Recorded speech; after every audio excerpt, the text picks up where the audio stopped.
في طريق الجلجثا قد سار يوما سيدي، والجنود تسعى كي تخلي الطريق، إذ تزاحم الجميع ليروا كيف يكافأ الصديق.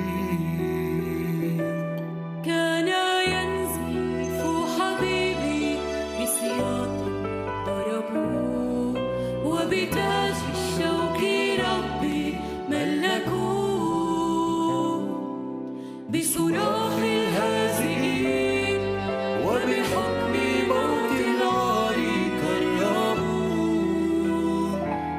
في طريق الجلجثا سار إلهنا الحبيب، سار طوعا واختيارا للصليب، قبل يسوع الموت من أجلك ومن أجلي. في طريق الجلجثا سار الحبيب إلى الصليب،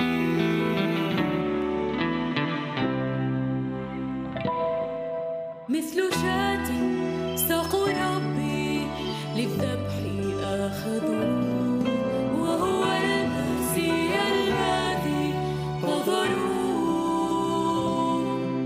وحزنه للغدر وقال وجنبه المطعون. في طريق الجلجثا سار إلهنا الحبيب، سار طوعا واختيارا للصليب، قبل يسوع الموت من أجلك ومن أجلي. في طريق الجلجثا سار الحبيب إلى الصليب، بدمه الكريم غفر للآثيم، بصلبه في أورشليم. في طريق الجلجثا سار إلهنا الحبيب، سار طوعا واختيارا للصليب، قبل يسوع الموت من أجلك ومن أجلي. في طريق الجلجثا سار الحبيب إلى الصليب.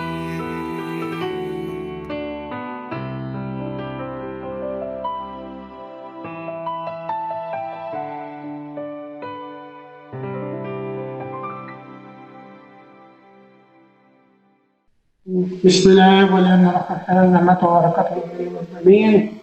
هنكمل النهارده مراحل الصلب داخل كنيسه الياما، وتاريخ كنيسه الياما، والاقباط داخل كنيسه الياما وعاداتهم وتقاليدهم.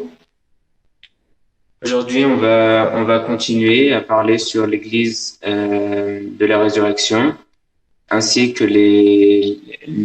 les passions du Christ et le chemin dedans l'église de la résurrection. هنبتدي بوصف موضع الجلجثا زي ما شرحه لنا الكتاب المقدس. معروف انه هي الايه اللي بتشير لكده: لنخرج خارج المحله ونحمل عارض. معروف قديما ان منطقه الصلب كانت خارج مدينه اورشليم القديمه.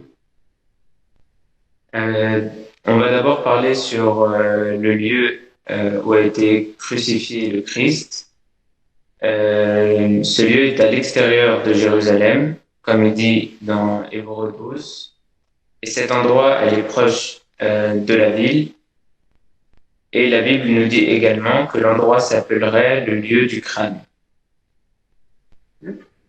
عشان كده المسيح لما صلب خارج المدينة دايما لما كان يصلبوا حد كان يصلب خارج المدينة وجنب باب المدينة ليكون عبرة للمارين من الداخل وخارج المدينة. Depuis déjà l'Ancien Testament, quand il venait pour crucifier quelqu'un, il le crucifiait à l'entrée de la ville pour qu'il soit un exemple pour ceux qui viennent, qui passent devant, qui entrent ou qui sortent de la ville. وبرضه في تفسير من أحد الآباء بيقول إن هو بيتقال عليها الجلجلسة أو الجلجلة من كثرة جماجم المجرمين اللي تم إعدامهم أو شكل الجبل شكل الجلجسة. Il est dit aussi par les pères que le lieu du Golgotha est un lieu où il y a plein de crânes, des gens qui ont été crucifiés, des criminels qui ont été crucifiés à cet endroit. بعد كده سنة 135 الإمبراطور هيليان ردا على ثورة برقوبة سنة 135 أمر بإزالة كل الأماكن الدينية وإقامة مطرحها أماكن للآلهة الوثنية. En l'an 135, l'empereur Hadrien a décidé de cacher tous les endroits de terre et de pierre, même la Golgotha, le tombeau sacré et tous les lieux de culte chrétiens. نصب كمثال لجوبيترا والزهرة فينوس. Il a mis à leur place deux statues, une de Jupiter et de Vénus. ودي من أشهر الآلهة الوثنية ولما أمر بطرد المسيحيين واليهود والسومريين حط الأماكن دي مكانهم وهي الفكرة إن يلغي ارتباط الناس بالأماكن المقدسة بتاعتها لأن زمان كانت الناس بتروح الأماكن اللي حصل فيها الصلب المقدس مكان قيامته وتاخد البركة من هذا المكان فهو عشان يبدد الفكرة دي جاب عمل تمثال للإله ده فينوس اللي هي نزلت للجحيم وخلصت الإله تموز عشان يلغي عند الناس القاعدة لكل المسيح نزل للجحيم وخلص الذين ركضوا على الرجاء ودي نقطة هنتكلم عنها أكثر لما نيجي نشرح موضوع سبط النور. Il a voulu, cet empereur a voulu en fait cacher tous les lieux religieux pour éviter que les chrétiens et que les juifs viennent à cet endroit pour prendre des bénédictions. Il a donc mis les deux statues de Vénus et de Jupiter qui ont des idées sur leur... ils disent que Vénus est allée en enfer pour chercher le dieu Tammuz pour le libérer. Et c'était une tentative d'éliminer l'idée de la descente du Christ en enfer à cet endroit particulier. فضل الموضوع الناس بتروح الأماكن دي سرا لأنه كان محرم عليهم دخول الأراضي المقدسة لغاية ما حصل منشور ميلان 313 بعد كده القديس مكاريوس لما راح مجمع نيقيا سنة 325 كلم المجتمعين في وجود الإمبراطور قسطنطين إن الأماكن المقدسة مطمورة تحت التراب وإحنا عارفين بعد كده قصة الملك عنانا جت الأراضي المقدسة وبنت الأماكن مقدسة لكن اللي الناس كتير مش عارفاه ان الملك اهلانا ولا القديس مكاريوس اسقف اورشليم حضروا التدشين لانهم كانوا اتنيحوا توفوا. اللي حضر التدشين البابا اثناسيوس والاسقف ماكسيموس اسقف اورشليم اللي جه بعد مكاريوس. Cette situation elle a continué jusqu'au premier concile de Nicée vers 325 où l'évêque de Jérusalem Père Macaire, Monseigneur Macaire et l'empereur Constantin, ils ont appelé à la destruction de tout ce qui est païen dans cette ville et ont recherché le tombeau du Christ. Ce que les gens souvent ignorent, c'est que seulement le pape Athanase, le pape d'Alexandrie et d'autres évêques ont pu visiter et inaugurer cet endroit en 335 après Jésus-Christ. الغريب ان في حاجات حادثه موجوده في بطون الكتب ان القديس اثناسيوس لما حضر مجمع الصلح 335 برروه من كل التهم فقسطنطين استغل الفرصه دي ان هم كل التهم اللي كانت على القديس اثناسيوس انتهت فقال لهم طب فرصه انكم موجودين ومتفقين واثناسيوس فقال لهم ان هم ينزلوا على اورشليم ويحضروا تدشين كنيسه القيامه سنه 335 وبعد كده بعد المجمع ده بمجموعه ايام اتهموا القديس اثناسيوس بمجموعه اخرى ثانيه ونفوه بعد التدشين مباشره. quelques jours après que l'église a été inaugurée, le pape Athanase a été برئوه وبعدين ils l'ont d'abord aidé pour ils ont accepté tout ce qu'il disait, puis ensuite ils ont été contre lui quelques jours après. بعد كده أهم حدث بعد كده اللي هو الغزو الفارسي سنة 614 لما هجم على كل الأراضي المقدسة ودمروها، وما فيش كنيسة نجت من دمار الفرس غير كنيسة بيت لحم عشان موجود عليها فلسفات بتصور المجوس الثلاثة اللي جم قدموا ذهبا والبانا ومر لسيد المسيح فاستطاعوها من أجل تذكار أجدادهم. Ensuite, la principale chose qui est arrivée, c'était l'invasion perse en 614, où à Jérusalem, tout avait été détruit, sauf à Bethléem, il est resté l'église où le Christ est né. بعد كده عاد بناء واحد اسمه القديس متيتيوس اللي هو بطرك اسقف اورشليم. بعد كده فتح العرب 637 على عهد سوفرونيوس اسقف اورشليم، وخد عهد الامان بعد ما طلب ان خليفه المسلمين يجي وهو اللي يقيم معاه المعاهده. اللي هنفضل ماشيين كده لغايه ما نوصل لويس بطرك الثاني. حصل زلزال ومحاولات اعتداء على الكنيسه سنه 980. Il y a eu une conquête, après la conquête arabe, qui a affecté pas mal la tombe sainte et les chrétiens. Après cela, les chrétiens ont pu jouir à peu près d'une liberté religieuse, malgré qu'il y ait eu des actes violents, jusqu'en 965, après Jésus-Christ. L'église elle a été incendiée. Le dôme est tombé, et après cela, il y a eu beaucoup de tentatives pour reconstruire le dôme, mais ces tentatives sont soldées par un échec, et elles sont revenues et on l'a reconstruit à l'époque du patriarche Youssef en 980. بعد كده عندنا أكبر حدث اللي هو سنة 1009 أو 1008 إن الحاكم بأمر الله أمر بهدم كنيسة القيامة و30,000 كنيسة ودير في مصر وبر الشام، وقال كده يخرج أمر الإمامة بهدم القمامة يكون سماءها كأرضها وطولها كعرضها.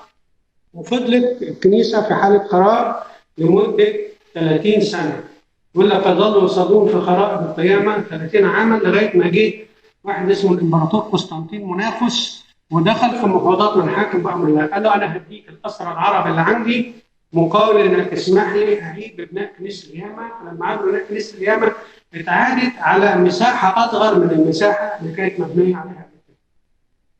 En 1009, il y a aussi eu une démolition de cette église et des églises adjacentes, mais il a été permis aux chrétiens de reconstruire à nouveau toute l'église du Saint-Sépulcre grâce à l'empereur Constantin Monachos. Mais pendant beaucoup de temps, pendant 30 ans exactement, ils ont continué à prier dans des circonstances ou dans ces lieux saints, même étant détruits. En 1035, ils ont pu reconstruire toutes les petites structures, toutes les quelques grandes structures et des petites structures à l'intérieur de l'église. بعد كده ب 100 سنة يعني 1099 دخل الفرنجة أو يسموا الصليبيين إلى الأراضي المقدسة وطردوا معظم الطوائف الشرقية منها وأعادوا بناء بعض الحاجات وبنوا برج الأبراس وكنيسة نص الدنيا اللي هي كانت تعتبر مملكة اللاتين في القدس. 100 ans après, en 1099, les croisés sont entrés dans la ville de Jérusalem et ont décidé de reconstruire les anciennes églises détruites, aussi l'église de la moitié du monde, qui est nommée de la moitié du monde, et bien sûr l'église de la résurrection, et on peut construire une tour de cloche. بعد كده صلاح الدين في 1187 أشار عليهم لما قال في معركة حطين، أشار عليهم بعض الأصدقاء إن هو يهد هنا عشان ما يبقاش حجة للفرنجة إن هو ياخد الأرض المقدسة ثانية. هو استبقاها، قال لك لا مش هديها، ولكن هو ضيق عليها الخناق وخد منها أجزاء وعمل حاجة اسمها مسجد الخنقة. الخنقة يعني تخلق المكان بمجموعة أماكن تخصك أنت، فهو عمل مسجد قدام باب كنيسة القيامة وعمل مسجد في خلفها وسماه مسجد الخنقة، ضيق الخناق عليها يعني.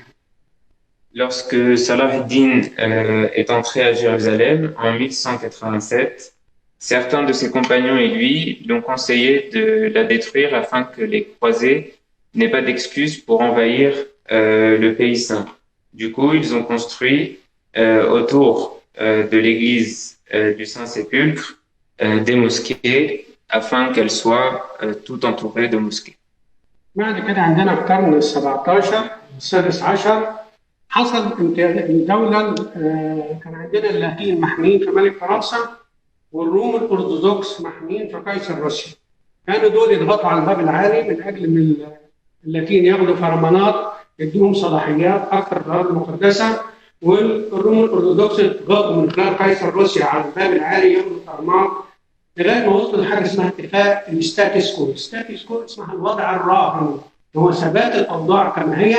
يمكن الاتفاقية دي هي اللي حافظت على حقوق الطوائف الصغيرة، ومن خلال الاتفاقية دي طلع حاجة اسمها الخط الهمايوني.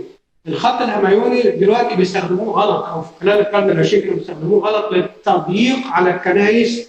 الخط الهمايوني ده معمول إنه بأمر الخليفة يسمح ببناء الكنيسة، وليس من خلال أمر مضيق عليهم، لأن ده كان الخط الهمايوني مكتوب بأمر الخليفة سواء لللاتين أو للروم الأرثوذكس أو للطوائف الأخرى.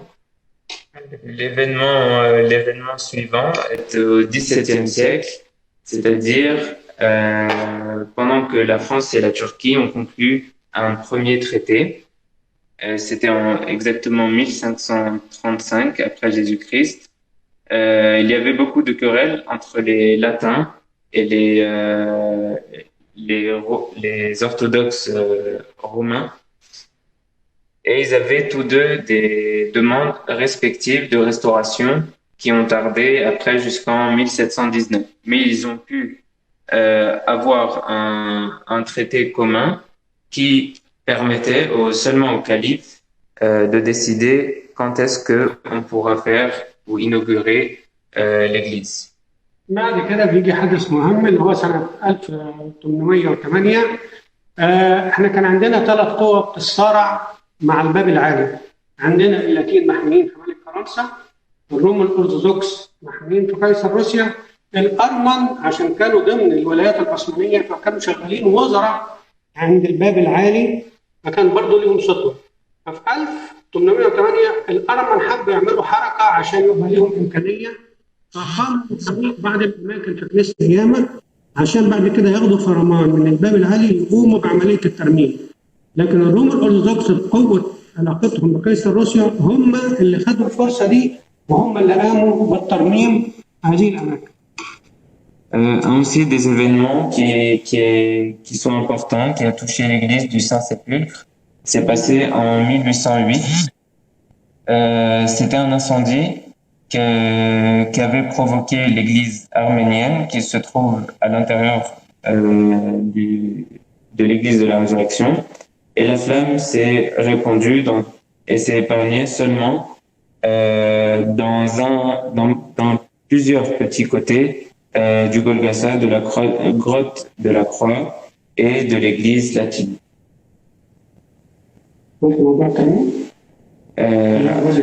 Ok. En 1809, les orthodoxes roumains ils obtinrent un décret du sultan Mohamed II pour restaurer l'église du Saint-Sépulcre, et malgré la résistance des latins, ils purent effectuer des travaux de réparation et rénover le bâtiment au-dessus du tombeau sacré. Et ils ont mis une nouvelle pierre et fait des nouvelles portes à l'entrée principale. Et après cela, le sultan Mahmoud II a permis aux latins de construire des nouvelles chambres dans leur monastère, de reconstruire leurs biens à l'intérieur de l'église du Saint-Sépulcre. بعد كده سنة 1832 لما مصر وصلت بر الشام بقيادة إبراهيم باشا انتهز الروم الأرثوذكس هذه الفرصة وطلبوا فرعونات من إبراهيم باشا بإعادة ترميم الكنيسة ككل. Ensuite, en 1832, les orthodoxes grecs ont profité de l'occupation égyptienne et ont obtenu un document de Mohamed Ali Pacha leur permettant de construire le dôme du Saint-Sépulcre et le dôme supérieur. بعد كده سنة ضربت الكنيسة عام 1927 بسبب زلزال كان هز أرضية كبيرة دمرت جزء منها واستطاع الحاكم الإنجليزي الحصول على موافقة الطوائف الثلاثة لترعى لترميم بعض الأجزاء منها أعمال تقوية في الكنيسة ما بين سنة 30 وسنة 1933. Ensuite, l'église du Saint-Sépulcre a de nouveau été endommagée à la suite d'un tremblement de terre qui a frappé Jérusalem en 1927. Et lorsque le souverain anglais n'a pas pu obtenir l'approbation des 3 branches qui parrainent l'église, il a entrepris des travaux de renforcement et de soutien qui ne reposaient pas sur une bonne base. C'était entre 1930 et 1933. بعد كده سنة 1994 اتفق رؤساء الطوائف إنهم يرمموا قبة كنيسة القيامة من تصميم الفنان الأمريكي أرماندو وتوالت البعثة البابوية في فلسطين للإشراف على الأعمال وتم افتتاحها سنة 97 وتم ترميم جزء من الأقباط قبل الألفية الثانية اللي هو جزء خاص بكنيسة الأقباط واعتبرت في سنة 2000. En décembre 1994, les chefs des 3 branches chrétiennes ont accepté de procéder à des travaux de restauration du dôme au-dessus du Saint-Sépulcre. Le dessin a été préparé par un artiste américain qui a supervisé tous les travaux. Et ensuite, la première partie qui a été rénovée était la partie copte, notre partie à nous. Cette partie-là, on a pu en 2000 fêter son inauguration. بعد كده هنتكلم على كنيسة القيامة والأحداث اللي بتدور فيها. الصورة اللي قدامنا دي بتورينا إن في شخص بيفتح كنيسة القيامة هو في عيلتين أثناء الصراعات ما بين الطوائف اللاتين والروم والأرمن عشان يفضوا النزاع ده صلاح الدين جاب عيلتين من الفلسطينيين الموجودين في البلاد الواحد يبقى معاه المفتاح وآخر يفتح وهنبص احنا عندنا مربع مفتوح وفي سلم. الفكرة في ايه؟ الراجل ده ما بيخش المفتاح ويروح. الفكرة ان الموضوع كله بيتم ازاي؟ ان كل يوم كل ليلة من ليالي الاسبوع بتقبل حراسة مرة للاتين مرة للروم مرة للأرمن. فالباب بيتقفل الساعة 7 مساء. كويس؟ فالباب ده بيتقفل زي ما انتم شايفين مقفول كده ومن الطاقة دي بيطلع السلم والمفتاح. يبقى الراهب اللي معاه المفتاح بيطلع السلم والمفتاح لأحد أفراد عيلة نسيبة يقفل ويرجع له السلم والمفتاح مش يجيبها للراهب ده اللي انتهت ليلته يومه يديه للراهب الجديد اللي هتبدأ ليلته. Les portes du Saint-Sépulcre sont gardées par 2 familles islamiques. On peut voir dans l'image, il y a un monsieur avec une échelle et on peut voir aussi un carré qui est ouvert. Les portes de l'église sont donc à ces 2 familles, la famille Joudette et la famille Nusaybe. Ces 2 familles sont islamiques et ils portent chaque année, en fait, ils gardent ces clés-là à cet endroit-là. Cet endroit-là, elle est fermée par une clé qui est avec un moine. Et lorsque ce moine-là vient pour donner la clé à une des 2 familles, responsable pour l'ouverture de l'église, le lendemain, il le donne il donne cette clé-là à un autre moine d'une autre branche chrétienne. فلما بيديه رجاله المفتاح والسلم بيفضل طول الليله لغايه الصبح الا اذا كان يوم سبت فيتم الفتح الساعه 11 عشان بتكون في دوره بخور الساعه 11 ونص. فهي برضه الراهب اللي جوه يفتح الطاقه دي المربعه ويطلع السلم ويطلع المفتاح ويديه للشخص المسلم ده عشان يفتح الباب، وبعد ما يفتح الباب يديله السلم ويديله المفتاح. يا اما تتم العمل ده الساعه 4 الصبح. Le moine qui est devant ce petit carré, en fait, il reste tout le temps présent à cet endroit. Le jour suivant, lorsqu'il donne cette clé à quelqu'un d'autre, si par exemple c'est un samedi, le samedi, ils ont يوم السبت يبقى فيه دورة بخور الساعة 11 ونص. الباب بيتفتح الساعة 11. Ok, donc la porte le samedi s'ouvre à 11 heures car il y a l'office de l'encens qui commence à 11h30. ده بيبقى يوم السبت مساء اللي هي ليلة الأحد، لأن دايما الروم الأرثوذكس بيصلوا القداس بتاعهم في منتصف الليل. Ça, c'est pour les Romains orthodoxes qui prient leur messe en pleine nuit. بعدين في معلومة مهمة، قبل قيام دولة إسرائيل ما كانتش الكنيسة اليوم بتفتح غير يوم الأحد من السبت مساء، وبقية الأسبوع كانت تبقى مغلقة. ما تتفتحش غير ساعة البخور الساعة 1 ويقفلوا تاني. وفي بعض المخطوطات والرسائل مبعوثة لبطرك الأقباط بيقولوا إيه؟ حبساء دير القيامة. Pendant un temps, l'église n'était ouverte que pendant le dimanche. L'église, les personnes qui étaient dans l'église ne pouvaient pas en ressortir. Et dans des anciens manuscrits, on peut retrouver le terme les prisonniers de l'église du Saint-Sépulcre. بعد كده عندنا في كنيسة القيامة 5 طوائف اللي هم الروم الأرثوذكس، اللاتين اللي هم الحرسات الفرنسيسكان يعني.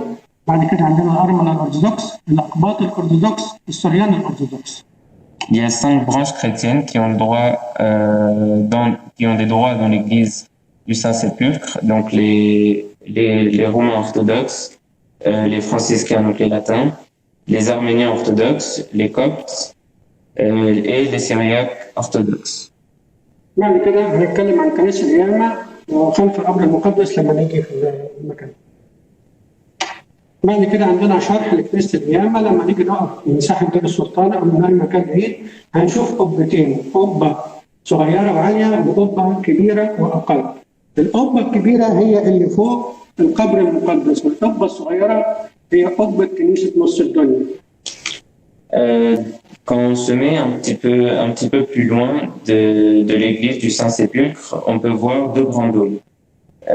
Celui qui est un peu plus grand est juste au-dessus du sépulcre du Christ, et le petit, le deuxième dôme, le petit, est celui de l'église de la moitié du monde. بعد كده عندنا البرج الأجراس الصليبي اللي بناه أثناء دولة اللاتين، اللي هو معمول بالكرميت الأحمر. بعد كده قدام كنيسة القيامة هنلقى مسجد اتبنى سنة 1216 على يد صلاح الدين، وأقيم لذكرى صلاة عمر بن الخطاب أمام كنيسة القيامة. وبعد كده ده بسبب لما سأل البطرك من صلى قال له لو صليت في الكنيسة المسلمين هياخدوها سنة بعد كده. فهو فعلا المسلمين خدوها سنة لما جه صلاح الدين عمل الجامع أمام الكنيسة، وجامع في خلف الكنيسة هو جامع الخرقة اللي كنا اتكلمنا عليه قبل كده. Donc devant l'église du Saint-Sépulcre, nous pouvons trouver une mosquée qui est directement en face de l'église. Cette mosquée a été construite en 1216 par Salah ad-Din, et elle est érigée pour commémorer la prière d'Omar sur ce site près de l'église. Et ensuite, en dehors de l'église, donc de l'autre côté de l'église, il y a aussi une autre mosquée. بعد كده هنشوف قدامنا ساحه كنيسه القيامه والثلاث درجات اللي بننزل لهم، سواء انت جاي من باب الخليل او جاي من خان زيت باب العمود، هتلقى 3 درجات تنزلهم تبقى تخش كنيسه القيامه. هتلقى دير ابونا ابراهيم ودير السلطان وكنيسه مريم المصريه، والناحيه الثانيه دير مريم ابراهيم للروم وهكذا. ودير مريم يعقوب اللي هو جنبه الجراسيه بتاعت الصليب اللي هو برج الاجراس اللي اتبنى في عهد الصليب. Donc ici sur l'image, on peut voir la place de la résurrection, donc qui est devant l'église du Saint-Sépulcre. Il y a une grande cour qui est connue sous ce nom, donc la place de la résurrection, et qui autrefois était utilisée par les visiteurs pour payer les droits d'entrée à l'église. À droite, nous trouvons le monastère orthodoxe de Saint-Abraham, puis il y a d'autres églises, comme l'église de Saint-Jacques, كنائس. بعد كده في نقطة مهمة إن ساحة دير السلطان بيقال حسب تقليد الشافعي القديم، يعني في المكان ده عند شجرة الزيتون إبراهيم ساب الغلامين والدبة وخد إسحاق وكمل طريقه لغاية جبل المريا وقدموا ذبيحة. Sur cet endroit, l'endroit où il y a l'église de Saint-Abraham, il est connu pour expliquer l'histoire qui est arrivée avec Abraham et son fils lorsqu'il a laissé ses deux serviteurs et l'ânon et a pris son fils pour le sacrifier. بعد كده باب الكنيسة لها بابين، قفل واحد منهم صلاح الدين أثناء الاعتيادات للم عليهم ضريبة الرقص. L'église de la résurrection a 2 portes adjacentes, dont l'une a été bloquée jusqu'au début du dernier siècle, afin de ne pas payer plusieurs taxes et d'avoir une seule taxe. بعد كده هنخش على كنيسة احنا دخلنا من الباب. أول حاجة هنبقى على إيدينا اليمين نطلع الجلجثة. Tout d'abord, quand on rentre dans l'église, الجلجثة مقسومة عبارة عن جزئين، جزء مكان الصلب وجزء مكان إنسان الجسد. Dans l'église, dès qu'on rentre dans l'église du Saint-Sépulcre, à notre droite, on trouve le Golgotha qui est divisé en 2 parties. بين المذبحين دول يوجد تمثال اسمه سيدة الأوجاع بيمثل عن سبع عذارى وأقلامها لرؤية منظر صليب ربنا يسوع المسيح. Entre ces 2 parties, il y a une statue de la Vierge qui représente toute sa tristesse devant son fils, le Christ crucifié. بعد كده عندنا أسفل لما ننزل من الجلجثة، تحت الجلجثة على طول في مسبح بيقول موضع الجمجمة بتاعت آدم، وكان زمان اتحط فيه مواضع القديسين. وتحت الجلجثة برضه يوجد المتحف بتاع كنيسة الروم الأرثوذكس، وداخل هذا المتحف يوجد جزء من خشبة الصليب موجودة في تاج مطرح الروم الأرثوذكس. Donc sous la Golgotha, on retrouve un lieu où on disait qu'il y avait le crâne d'Adam et qu'on appelle, et c'est une grande roche qu'on appelle donc le lieu du Golgotha. بعد كده يوجد قبرين تحت الجلجثة على طول أمام المذبح بتاع جمجمة آدم ده، اللي هو بردوين الأول ورمزه وبردوين الأول أحد ملوك مملكة الصليب الثلاثينية في القدس. Il y a deux autels en dessous de la Golgotha. Ces 2 autels-là sont juste en dessous de l'autel du crâne, qu'on appelle l'autel du crâne en parlant du crâne d'Adam. احنا قلنا احنا طلعنا من مدخل الباب على ايدينا اليمين، وشفنا المسبحين اللي في الجلجثة، ونزلنا على المسبح تاني بقينا في وش حجر المغتسل أو حجر التطيب أو الحجر اللي تم عليه تكفين السيد المسيح. اللي بعديها دي حجر المغتسل. En entrant donc dans l'église du Saint-Sépulcre, on peut voir devant nous la pierre de l'ablution qui est faite de marbre. وهو حجر من الرخام الأبيض والأحمر، طوله نحو مترين وعرضه متر، مزين بشمعدان والمصابيح والتذكار لتطيب جسد المسيح المحنوط، والكنيسة القبطية لها عليه أحد الأناديل. Donc devant cette pierre d'ablution, elle est faite de marbre blanc et rouge et en mesure environ 2 mètres de long. C'est une table qui est placée, c'est un mémorial pardon, qui est placé pour le corps du Christ quand il a été enveloppé dans le lin et embaumé d'aromates. بعد كده هنخش على حجر المريمات. حجر المريمات بعد ما احنا جينا طلعنا الجلجثة ونزلنا شفنا حجر التطيبات او حجر المغتسل. لو مشينا شمال هنلقى حجر المريمات. حجر المريمات ده تذكار ان المريمات كانوا يقفلن ينظرن من بعيد الصليب.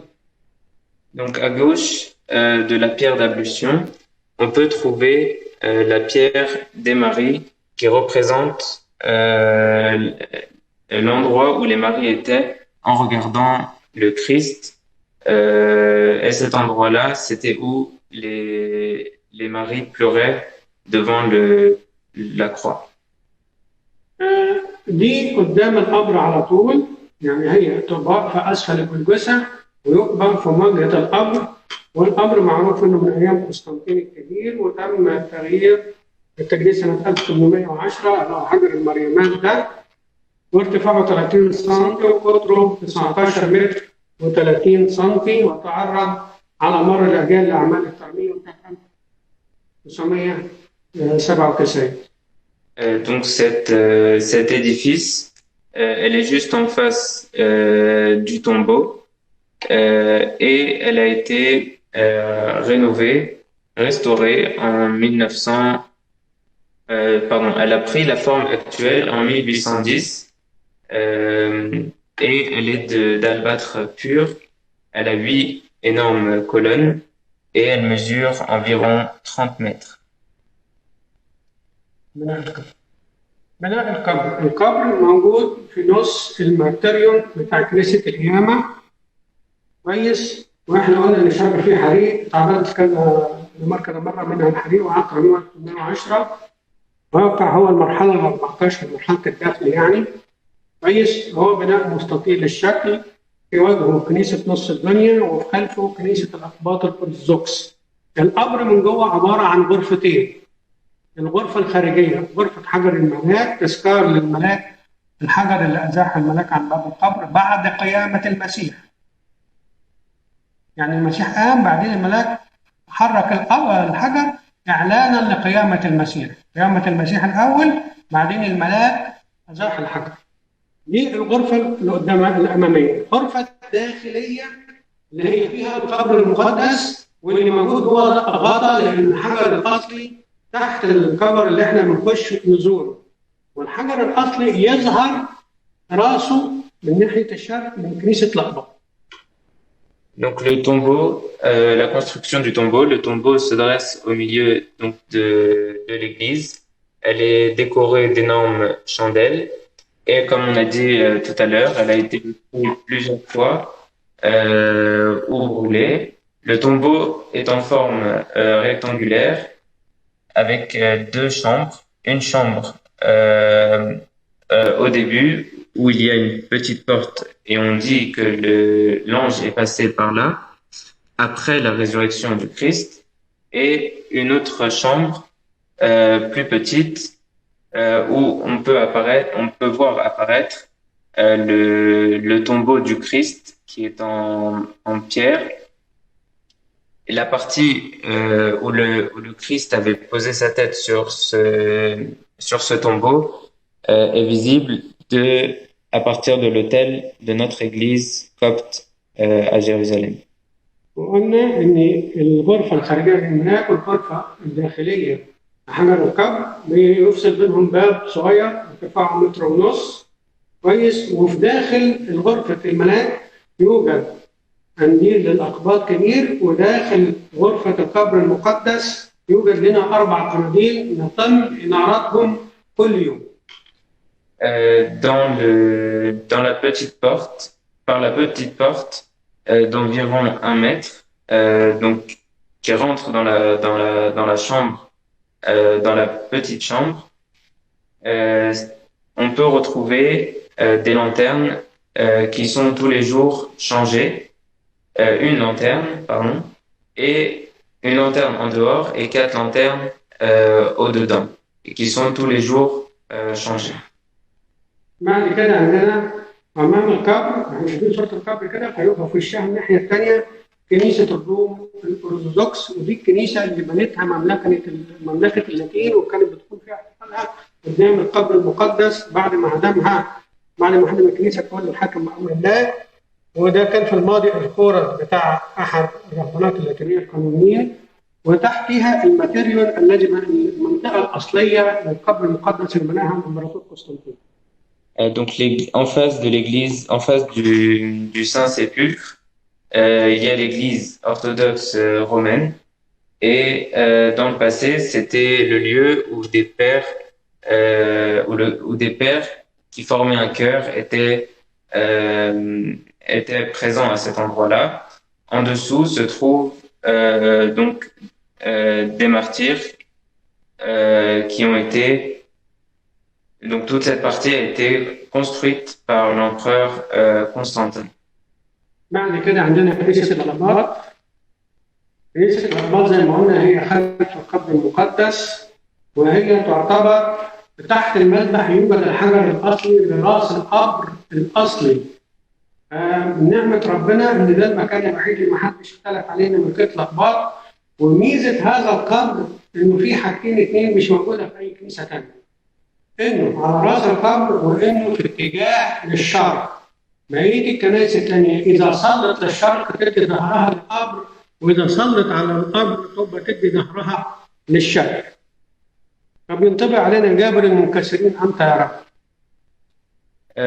Ensuite, on parle de l'autel, donc notre autel à nous, l'autel copte orthodoxe, qui est présent. Donc, comme on a dit, notre autel, juste en dessous de notre autel, se trouve exactement le lieu où le Christ avait posé sa tête. Et c'est ce qui donne 2 avantages. La première, donc on est cette partie très sacrée. Et la deuxième, c'est que lorsqu'on prie, nous sommes en direction de l'Est. Toutes les autres églises n'ont pas cette opportunité. بعد كده معروف ان الهيكل ده كان قديم من الخشب، وتم تحويله سنة 1882 أيام الأنبا باسيليوس الثاني أو الأنبا باسيليوس الكبير. إحنا عارفين إن مطار أورشليم كان فيه 4 باسم باسيليوس، فده باسيليوس الثاني أو باسيليوس الكبير ده قعد حوالي 45 سنة مطران القدس. ده تم تجديده بالحديد وسيجه، بعد كده رمم بعض المباني الخاصة بسكن الرهبان داخل كنيسة الكنيسة. Il est important aussi de noter que ce temple, l'autel a été d'abord construit en bois par son éminence Amba Basile le Grand, qui était évêque de Jérusalem, donc c'est le 2e de ce nom, en 1856, qui est né en 1856.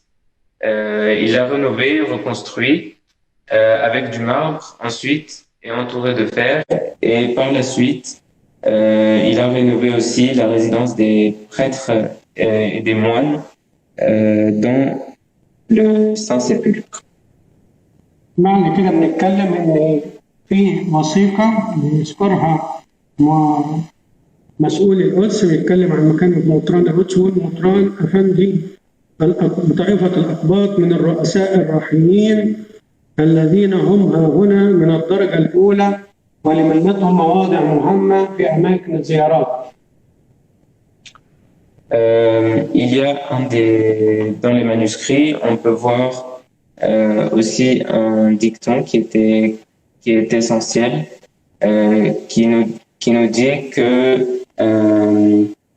les Coptes à cet endroit-là sont ici de premier niveau, et la communauté copte a la place la plus importante dans les lieux saints.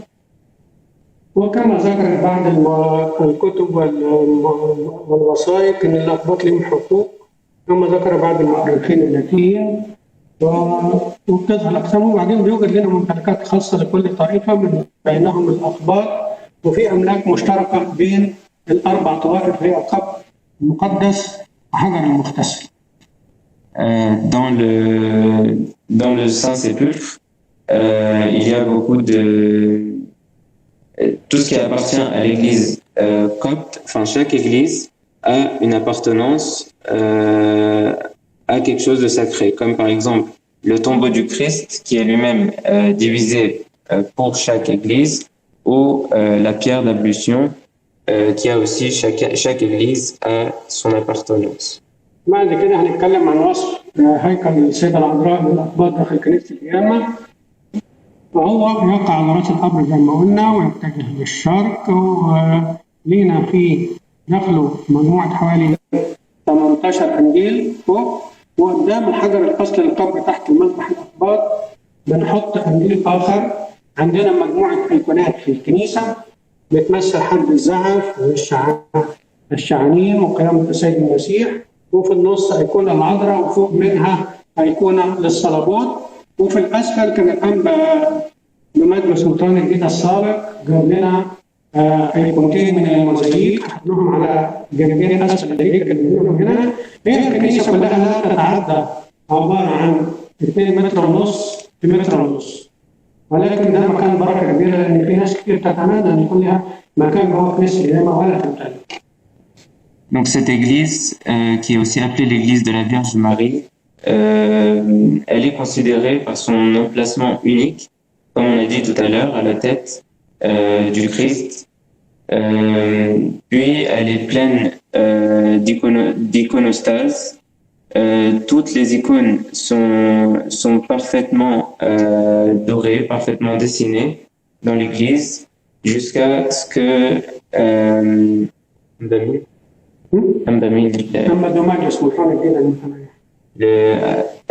son éminence Ambadomagius leur a donné 2 mosaïques qui l'ont placé dans l'église, à droite et à gauche de l'église.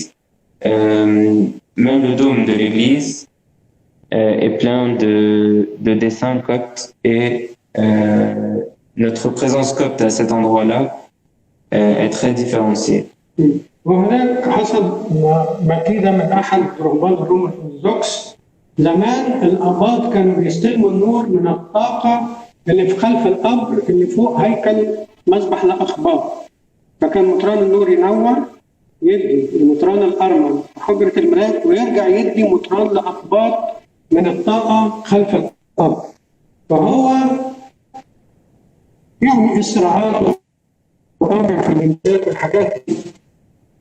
هذا الراهب القبطي اللي كان متواجد في كنيسة الأقباط اداله أيقونة كبيرة للعذراء وقال له حطها دي بركة وحاجة جميلة خالص. الراهب القبطي ببساطة خد الأيقونة وحطها.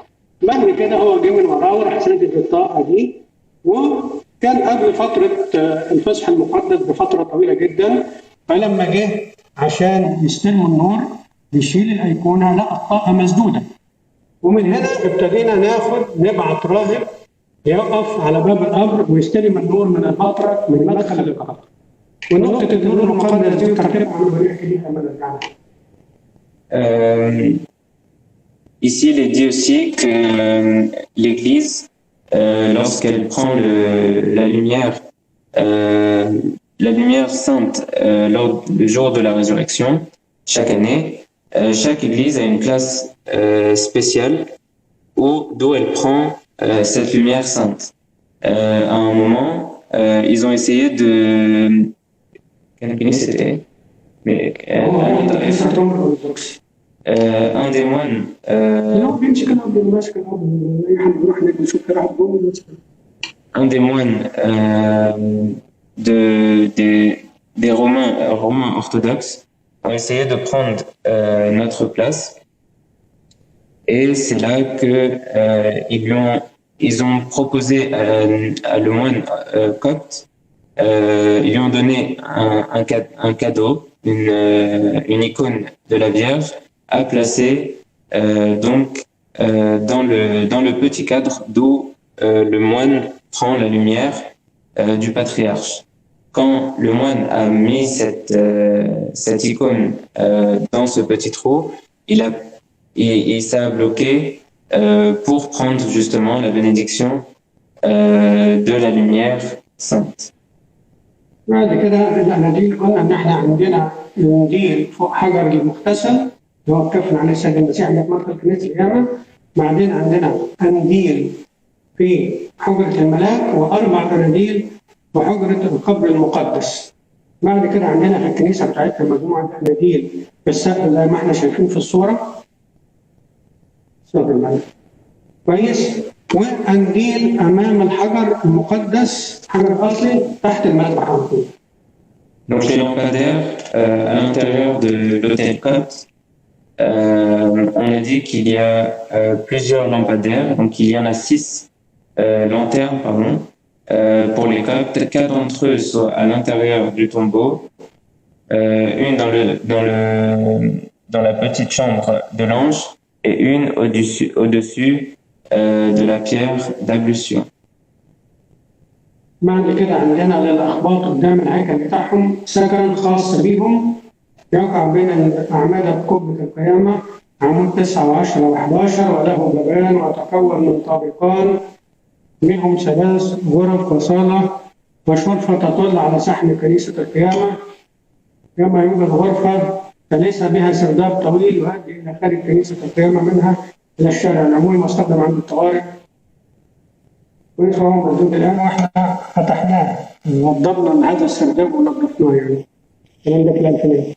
Donc la résidence copte dans l'église de la Résurrection, donc la résidence intérieure des moines est donc présente à l'intérieur de l'église. Cette résidence est située en face de notre église.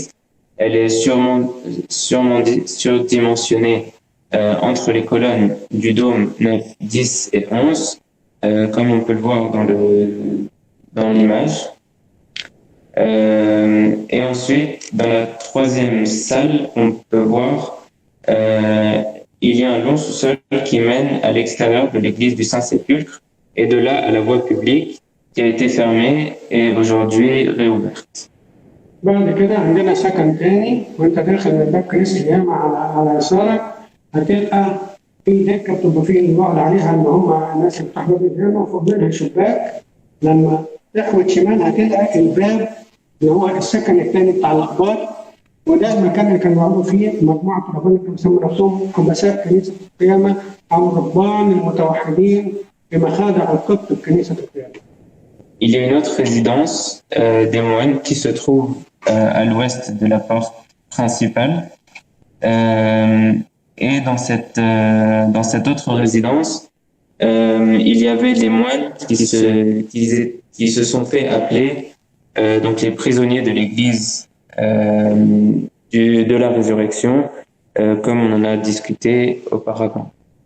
بعد كده عندنا كنيسة السوريان الأرثوذكس دول في ظهر الهيكل القبطي ونخش لهم من باب كده جانبي ودول داخل الكنيسة دي يوجد قبرين يوسف الرامي ونيقوديموس لأن هم بعد ما يوسف الرامي نحت قبره للسيد المسيح نحت لنفسه قبر ونيقوديموس نحت نفسه قبر في هذا المكان.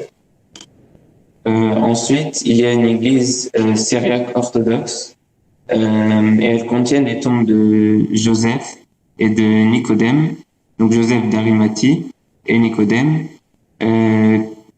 Ces deux tombes sont creusées dans la roche au bout d'un couloir en face du temple de l'hôtel copte. وده أكبر دليل إن منطقة الجثة كانت خارج اورشليم القديمه، لان ما كانش فيه قبور داخل المدينه، القبور كلها كانت تبقى خارج المدينه. C'est donc l'une des preuves que la partie du Golgotha était en dehors de Jérusalem, car il n'y avait pas de tombeau dans Jérusalem. بعد كده بنتكلم عن كنيسه القضاء او كنيسه مريم المجدليه، ودي المكان اللي هي مريم المجدليه ظنت المسيح انه بستاني لما قالت له يا سيد ان كنت انت اخذته كل اين وضعته وانا احمله. Ensuite, ici, on peut voir l'église de l'Oblation ou l'église de Marie-Madeleine. Elle se trouve à droite lorsqu'on regarde le Saint-Sépulcre. Et c'est ici que Marie-Madeleine a vu le Christ après la résurrection et a cru que c'était le jardinier. بعد كده عندنا معبد حبس المسيح أو المكان اللي حطوا فيه المسيح في مقطرتين انتظارا لعملية الصلاة. Ensuite, on peut voir l'endroit où le Christ a été incarcéré. Donc c'est ici la présence du Christ. Et nous continuons donc cette visite en entrant dans le couloir à gauche de l'extérieur, de l'église du Saint-Sépulcre, derrière le temple de Marie-Madeleine. بعد كده لانجينوس يوجد مخطوطات متعدده يؤكد وجود مذبح لانجينوس وهذا التقليد الجندي الذي اراد التحقق من موت الرب يسوع فطعنه بحربه في جنبه وخرج منه دم وبان، وهذا المذبح يخص الروم الارثوذكس. Après quelques pas, on peut voir un autel qui est nommé l'autel de Saint Longinos. Ce Saint Longinos, c'était le soldat qui voulait vérifier que le Christ était mort et qui a frappé le Christ avec une lance, et du sang et de l'eau sont sortis pendant un certain temps, comme le dit Jean 19:34. يليه مذبح آخر يخص الأرض الأرثوذكس وهو مقام لذكرى اقتسام الثياب لمعارضة في إنجيل يوحنا، وهم الجند عندما صلبوا يسوع أخذوا ثيابه وجعلوه أربع حصص لكل جندي حصة. À côté se trouve un autre autel qui appartient aux orthodoxes arméniens, et c'est l'autel du partage de vêtements. Comme le dit l'évangile selon saint Jean, quant aux soldats, après avoir crucifié Jésus, ils ont pris ses vêtements et les ont confectionnés, 4 actions, pour chaque soldat une ration. Ils ont pas pu découdre la tunique, car la tunique n'avait pas de couture. بعد كده نوصل لكنيسة الملكة هنانا بننزل لها بدرج طويل.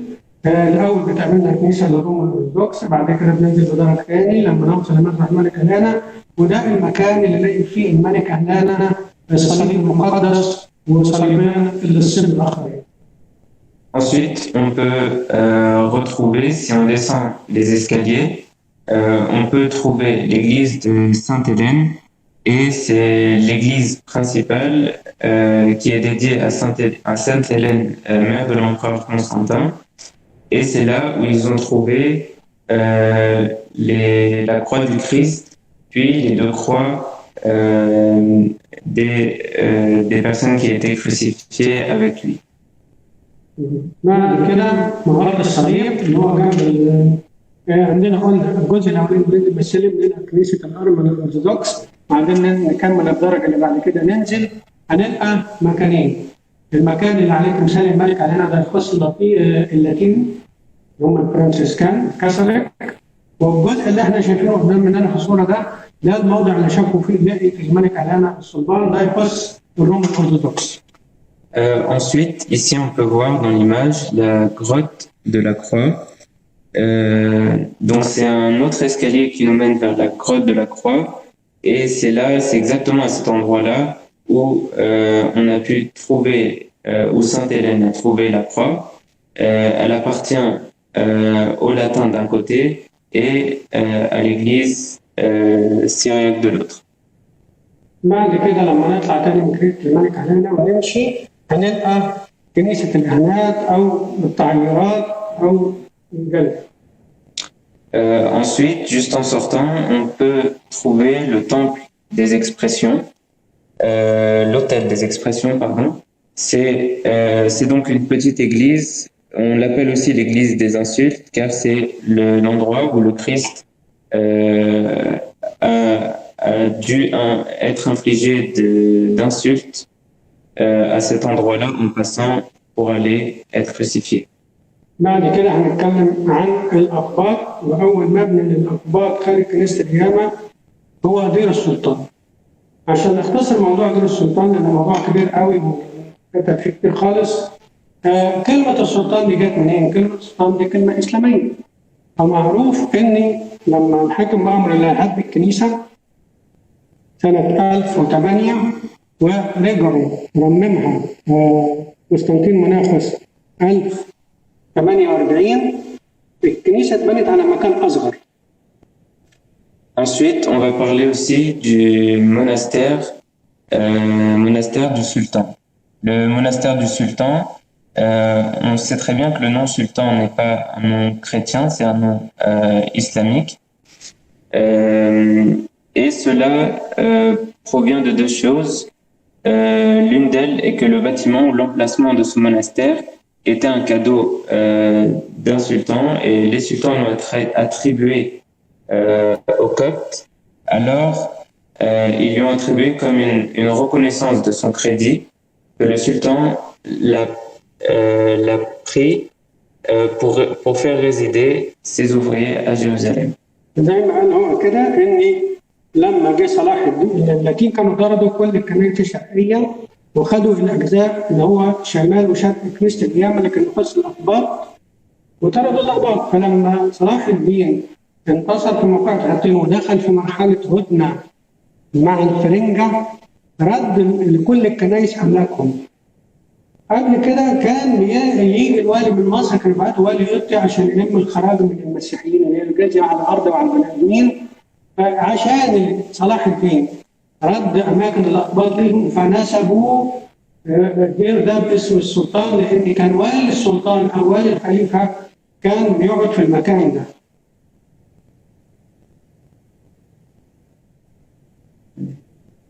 بعد كده عندنا ليه بقى كان الوالي يقعد في المكان ده؟ لما جه منصور التلباني من منطقه تلبان وكان والي بيلم الخراج اسس في مكان ولايته اللي هو منطقه دير السلطان دي اسس كنيسه باسم الملاك ميخائيل والبابا كورولوس الثاني اللي هو 67 ارسل له احد المطارنه اللي بتدشنها سنه 1092 اي قبل دخول الفرنجه قبل صلاح الدين ويرد الاملاك لكل الكنائس الشرعيه. Donc ce monastère, le monastère du sultan, lorsqu'il a été confié aux Coptes, nous on l'a appelé le monastère de l'archange Michel, et c'est le pape Kyrillos II qui en l'an 1092 l'a inauguré. Cette église a été consacrée cette année-là et c'était définitivement mais elle a été définitivement construite bien avant cette date. زي ما بيقول كده بالفرنساوي احنا ان الملك اهلانا ان دير السلطان ده كان جزء من كنيسه القيامه وبعد ما اتهدم البني الثاني بقى جزء خاص جه الوالي المصري اللي هو بيلم الخراج وقعد فيه واسس الكنيسه وان الملك اهلانا وهبت الجزء ده للاقباط على لان هي كانت عامل فيهم في بناء الكنائس وكنيسه القيامه بالاخص. طبعا بيذكر اول مكارم كنيسه القيامه وكنيسه ان منصور التلباني اللي احنا كنا بنتكلم عليه ده جه واسس كنيسه الملاك ميخائيل. يعني دير السلطان في الاساس اسمه دير الملاك ميخائيل ونسب كلمه السلطان عشان السلطان رجع لهم الملك. Donc le monastère du sultan est l'un des monastères les monastères coptes des plus importants à Jérusalem. Et elle est située donc au-dessus de l'église de Sainte-Hélène, dans l'église de la Résurrection. dont le dôme apparaît au milieu de sa place. Et c'est l'un des rares lieux saints auxquels s'applique cette grande superficie, donc qui est d'environ 1800 mètres carrés. العنوان اللي مرسوم عليه صليب ده اللي هو بين باب دير السلطان وباب البطريركية، ده المرحلة التاسعة من مراحل بناء السيد المسيح اللي وقع عندها للمرة الثانية. Ici sur l'image, on peut voir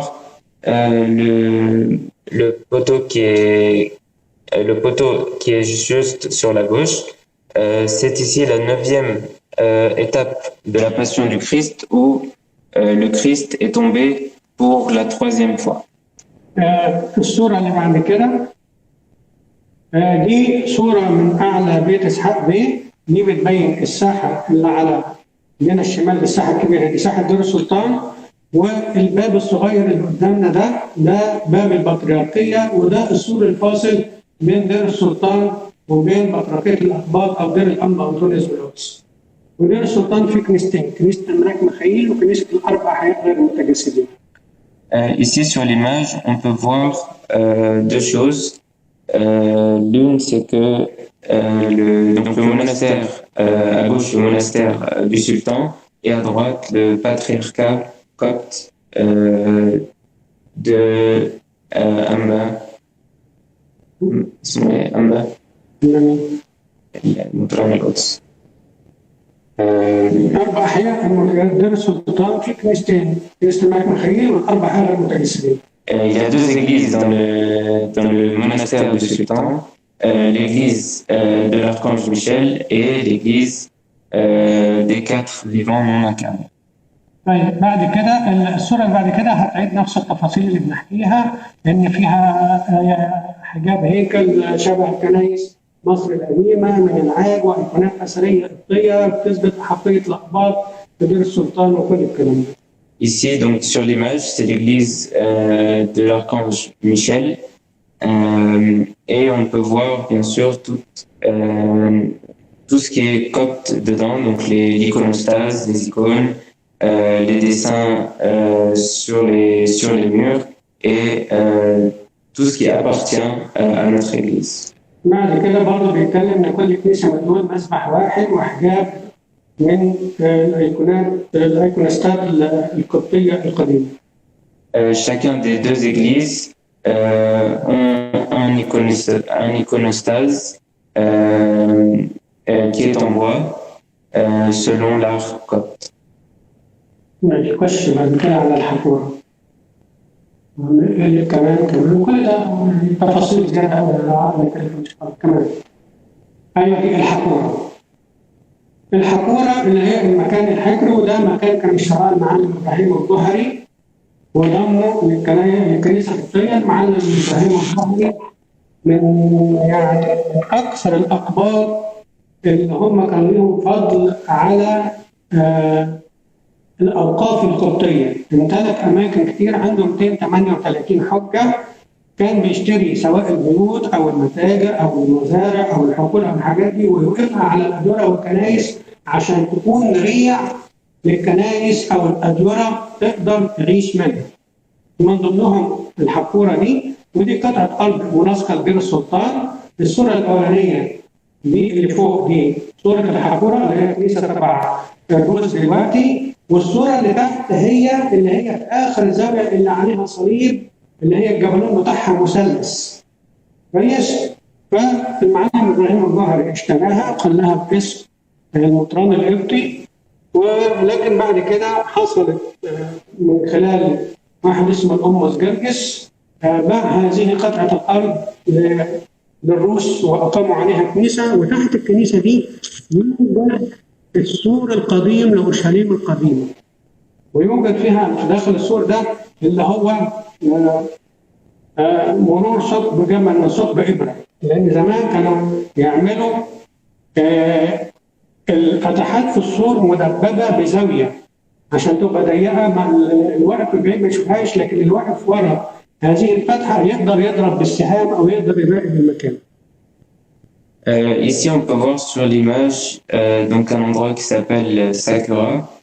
dont le professeur Ibrahim El-Gouari l'a acheté et l'a placé pour l'église copte. Malheureusement, les Russes ont trompé l'archevêque copte, qui a été le représentant donc à Jérusalem, en lui faisant signer un contrat de vente de cet endroit à l'insu de l'évêque.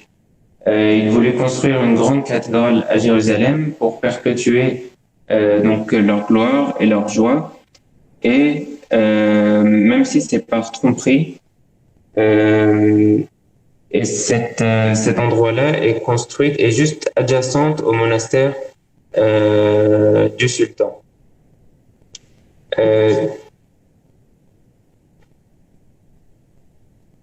Cette église contient aussi une partie de l'ancien mur qui a été construit par Hérode et la porte par laquelle notre Seigneur Jésus est passé au Golgotha. بعد كده عندنا مجموعة الصور اللي موجودة دي يعني بيبان فيها الطريق الوصول لبطريركية الأقباط في القدس من أول طريق خان الزيت لغاية ما نطلع السلم فوق لغاية ما نطلع قدام المزبنة لغاية ما نمر في الطريق اللي وصلنا لباب السلطان ونخش منه لغاية ما نوصل باب البطريركية. Ici, on peut voir dans ces images-là le chemin qui mène vers le patriarcat copte. بعد كده أول كنيسة تقابلنا وإحنا داخلين قبل ما نخش باب البطريركية نخش نلقى كنيسة الملكة هيلانا السورية. كنيسة الملكة هيلانا هي اللي فيها البير اللي استخدمته الملكة هيلانا في بناء الكنائس في مدينة أورشليم وبالأخص كنيسة دور السلطان كنيسة الأب المقدس. Donc ici sur l'image, on peut voir la première chose qu'on verra au rez-de-chaussée du bâtiment du patriarcat copte, c'est l'église de la reine Hélène. Cette église-là, qui est à côté de la 9e étape, donc comme on a dit tout à l'heure, de la 9e étape de la route de la Passion, où le Christ était tombé pour la 3e fois. طبعا الكنيسة دي اتبنت أكثر من مرة اترممت أكثر من مرة في العهد القديم خالص بعدين 1835 واتجددت سنة 1993 وسنة التمريض اتجددت وآخر مرة 2008. Cette église a aussi eu beaucoup de restaurations, donc en 1835 et beaucoup d'autres même bien avant. Jusqu'en 2008 où il y a eu la dernière restauration de cette église. دي صورة البير وده الناس بتنزل تزوره وتشوف البير اللي استخدموه مياهه في بناء كل كنائس القدس. بعد كده بطريركية Ici dans l'image on peut voir le puits qui a servi pour la construction de toutes les constructions qui sont à Jérusalem. بعد كده عندنا بطريركية الأقباط الأرثوذكس طبعا عن المرحلة التاسعة زي ما قلنا لما كان يوافق السيد المسيح للمرة الثالثة وهو يعتبر هو ودير السلطان يعتبر جزء واحد ملصقين لبعض وطبعا على في مدخل الباب هتلاقي دير السلطان من جهة وكنيسة الملكة من جهة. لما نخش مدخل كنيسة Ici, on peut voir le patriarcat copte qui est situé, donc comme on a dit tout à l'heure, toujours à la 9e étape de la Passion du Christ.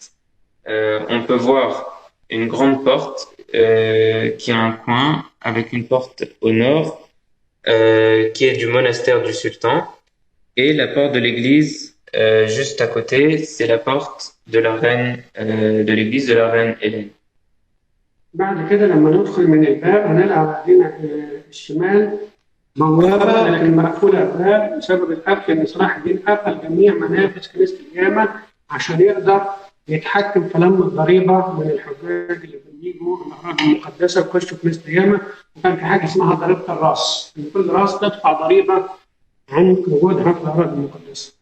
Donc la première entrée s'appelle l'entrée fermée Donc c'est une entrée qui est à gauche, qui mène à l'église de la Résurrection, mais qui a été fermée à l'époque de Salah ad-Din, qui voulait fermer toutes les portes et fenêtres de l'église de la Résurrection, à l'exception de la porte principale, afin de contrôler la collection des taxes qu'on appelait les taxes pour chaque tête entrant dans cette église. في الصورة اللي بعد كده عندنا منظر بوابة الأقباط والطريق لبطريقة الأقباط. بعد كده نخش على كنيسة ماري يعقوب. لما نكون في المدخل الأولاني مدخل البطريركية وقلنا على ايدينا الشمال واحنا داخلين هنلقى الباب المقفول اللي قبل صلاح الدين. على اليمين بعد يعني عندنا أول سلم بيطلعنا على البطريركية الجديدة، لكن لما نكمل بعد الباب ده الباب اللي بعدين باب كنيسة ماري يعقوب. وده كان جزء أصيل من كنيسة القيامة، وكان فيه المعمودية اللي كان بيتعامل فيها حديث الإيمان اللي اتكلم عنه القديس كورنثوس الأورشليمي. Ici, on peut voir la deuxième entrée, donc l'entrée de l'église de Saint-Jacob. C'est une entrée qui mène à l'ancien patriarcat d'origine, c'est-à-dire donc cette église elle-même de Saint-Jacob qui fait partie de l'église du Saint-Sépulcre, qui est construite sur un sol rocheux. Cette église est construite sur 4 colonnes avec des chapiteaux carrés sur le style croisé portant le toit de l'église et 2 grandes colonnes qui font partie de l'église de la Résurrection. حسب الصورة اللي موجودة قدامنا الأيقونة اللي فوق الحجاب دي أيقونة أثرية جدا، والصورة التحتانية بتورينا كراسي المقارنة في الزمن القديم كان شكلها. Sur les 2 images, la première image, on peut voir une icône qui est très très ancienne, et dans la deuxième, on peut voir les sièges des patriarches, comment ils étaient auparavant. بعد كده الصورة اللي بعد كده بنتكلم عن الآثار اللي موجودة سواء في جامع عمدان أو فوقار، وإحنا الكنيسة كان قامت بترميم المكان وإزاحة الأتربة والمخلفات من هذا المكان وعاد افتتاحها ليلة بداية الألفية الجديدة. Donc ici on peut voir quelques reliques de cette église de Saint-Jacob. Après, en 1995, il y a eu des restaurations pour enlever tout ce qui est poussière et débris de construction, et pour pouvoir refaire toute la structure et les colonnes. Cette église, elle a été inaugurée le soir du Nouvel An du 31/12/1999.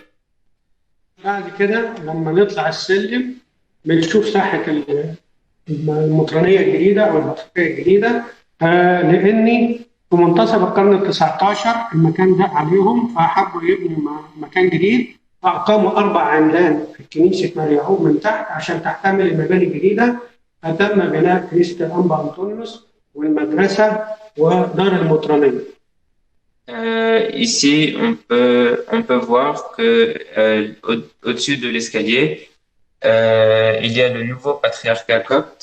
Au milieu du 19e siècle, il n'y avait pas cette place, donc ils ont décidé de construire 4 colonnes à partir de l'église de Saint-Jacob afin d'agrandir pour qu'il y ait assez de place pour tout le monde. بعد كده تم اعتراف من المجمع المقدس بدير الأنبا أنطونيوس بالقدس بجلسة 29 مايو 1999. Le Saint-Synode a donc reconnu le monastère donc de Amba Anthony à Jérusalem en 1999. لما نبص للصورة اللي بعد كده هنلاقي السلم طالع، السلم عالي درجة تحت حوالي 22 سم، حوالي أكثر من 30 درجة. بعد كده الصورة الثانية دي في وش السلم ومكتوب عليها آية جميلة اسندني فأخلص، لأن من الواحد بيرهق جدا لما يكون طالع السلم ده، بالذات لما يكون حد سنه كبير أو وزنه زيادة.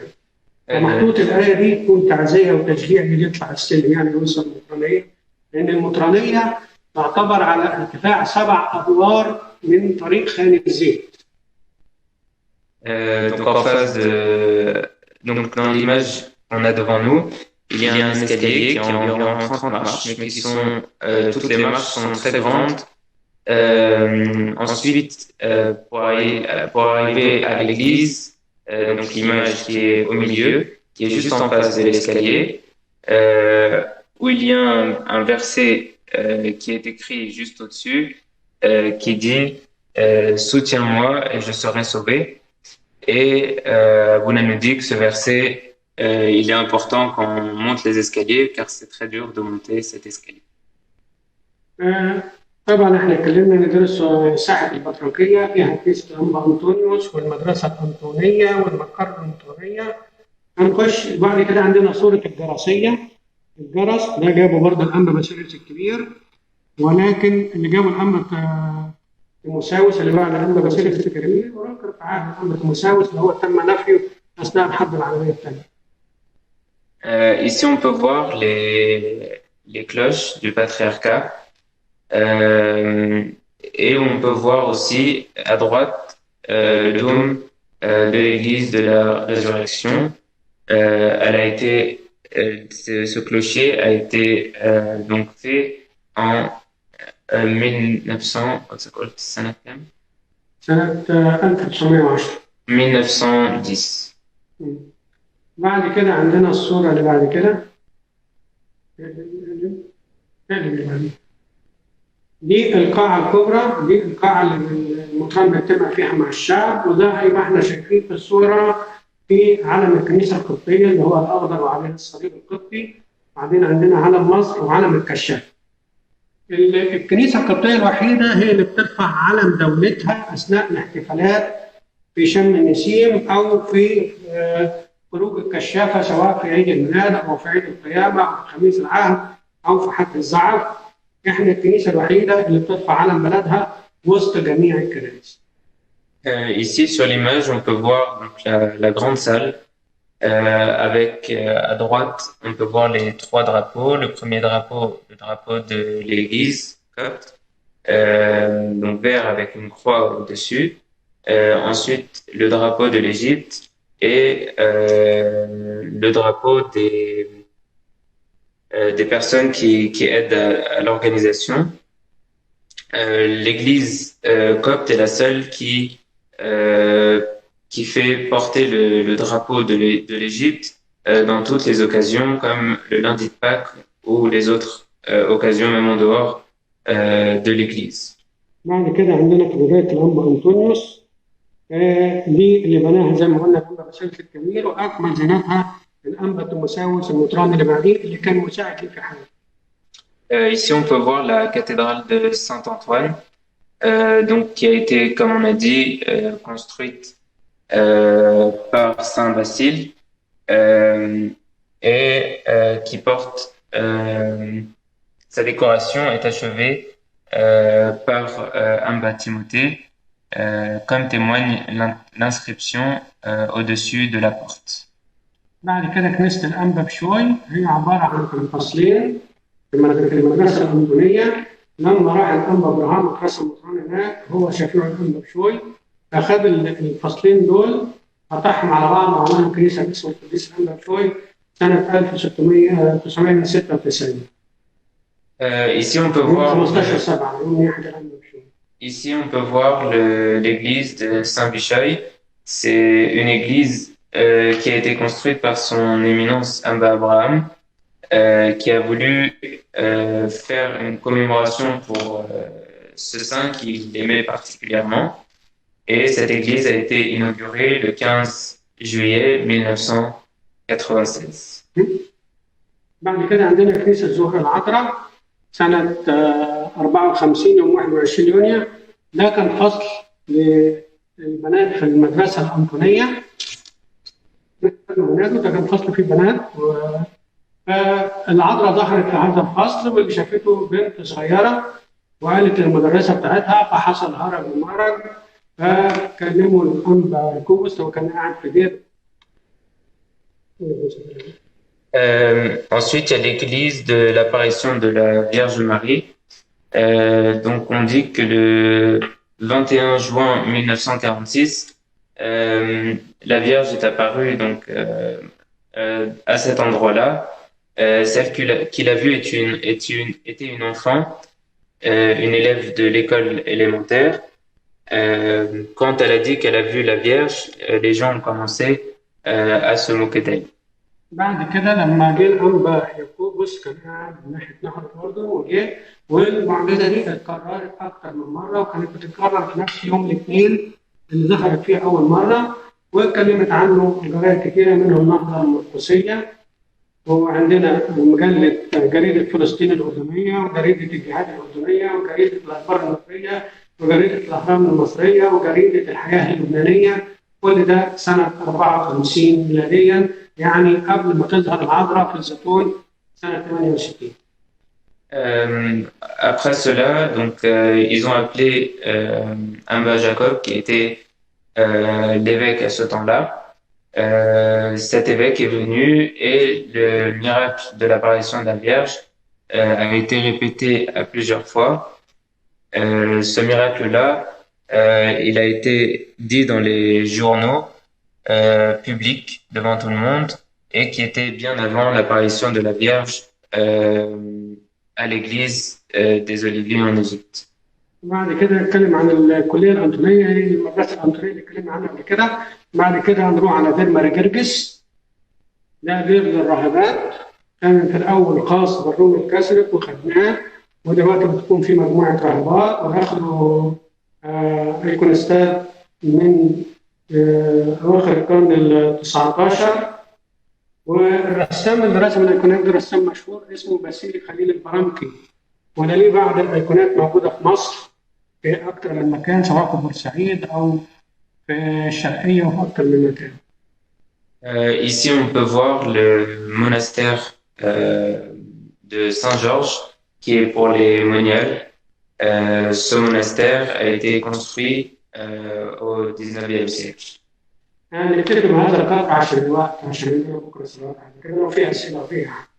Si jamais il y a des questions, vous pouvez écrire vos questions en arabe ou en français. En attendant, on va dire un petit chant. Ensuite, Abouna nous répondra aux questions.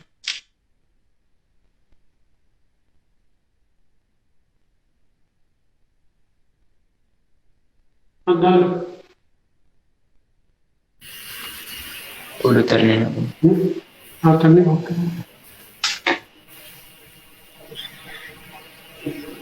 حضراتكم شايفين دلوقتي البارتاج d'écran؟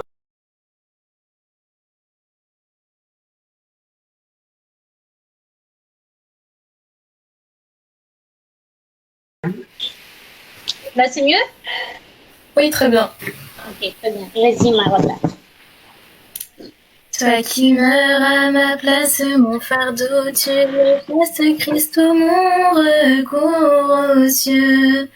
Vie gâchée, tu pardonnes, cœur perdu, tu redonnes, toi tu m'as ouvert les yeux.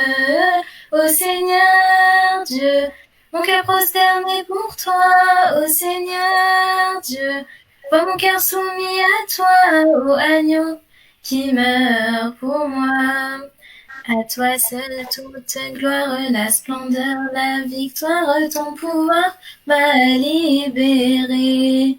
Le plus beau de tout homme, tant de grâce tu donnes, à toi force et majesté. Et ô Seigneur Dieu, mon cœur prosterné pour toi, ô Seigneur Dieu, vois mon cœur soumis à toi, ô agneau qui meurt pour moi.